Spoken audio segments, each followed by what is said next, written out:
Hello guys, it's me, the Quest of Anime here, and finally, after so long, I am back with monthly character analysis, and today we are doing Rizu Ogata from We Never Learn.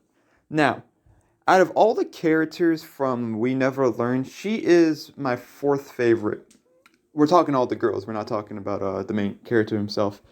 Now, although she is my fourth favorite, which is not that high, she's still a pretty amazing character. Heck, one of the massive compliments I can give her character is her character development. She by far has the biggest character development.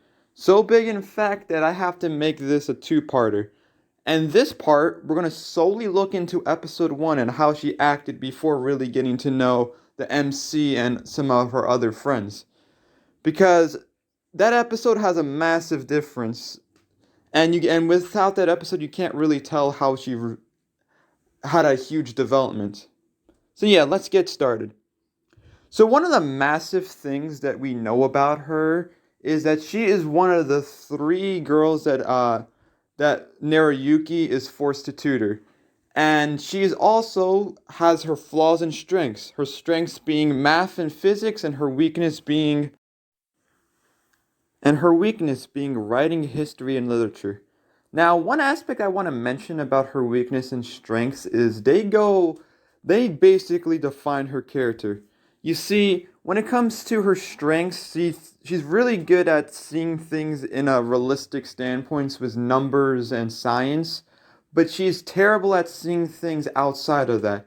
And one instance, when Naruyuki looked at her test and she was complaining, and the major thing she was complaining about is that one of the questions was explain how the main character is feeling. Now, rationally, you will look between the lines and see hints on how the character is feeling about a certain circumstance, but for her, it's not like that. She sees it as you can't really understand the human brain, and there's no science about it. So theoretically, you kind of can't figure out how someone's feeling. She's thinking with her head, not her heart. That's a massive thing about her character that that's really important to note. But she wants to change this. She wants to understand feelings and emotions and how people are and the people around her. You see, her massive goal in the end is she wants to study psychology, and that's like her dream. Her dream is to study psychology. But people around her think that's a waste. They think that she's wasting her talents. Her talents for math and physics can be used for the greater good, but yet she's choosing to disregard that and go for science physics, which she hates when people do that. She hates when people think that just because she's smart and gifted in math and science it means that I have to do that. She was chose to do psychology for her reasons alone, but yet no one would listen to that, and all her tutors just abandoned her just because she's not good at it. They didn't take the time or patience to teach her. You see, in the very first episode, Naruyuki was about to do the same thing as all those tutors. He really wanted that VIP, what's it called? He wanted that VIP thing so he can be able to go to the college, to go to a good college and get a good paying job. So he was willing at first to disregard what they wanted to do just so he can get what he wants. But when when Naruyuki remembered about his past and the fact that he also had an experience of having terrible grades and overall doing underperforming, he remembered something his dad said, which his dad said that you shouldn't be sad about that. You should try to work hard to get better and remember that feeling you had and learn to grow from it and sympathize with others who have that same experience as you.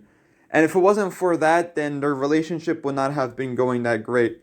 At the beginning, she kind of hated Naruyuki because she can tell that because he literally was about to do the same thing. She had a distance between him and her. But when he took the time to write those notes in the notebooks and fill it up with suggestions and pointers, she gave him a shot. Now, near the end of the episode, near Yuki came was going back home and he noticed Ogita in the park and she was playing a card game. He joined her in it and she kind of sucked. She lost 25 times in a row. But after understanding what she wants to do and how passionate she is at it, he got inspired and what's called. He decided, you know what, I'm gonna help you no matter what people say, and that got her to gain trust. She gained more trust for the main character, and that's where it all began. That's how her character started. Now, next episode, we will be talking about how it progressed throughout the rest of this anime. And yeah, it's gonna be a while, but I'll see you guys later for part 2.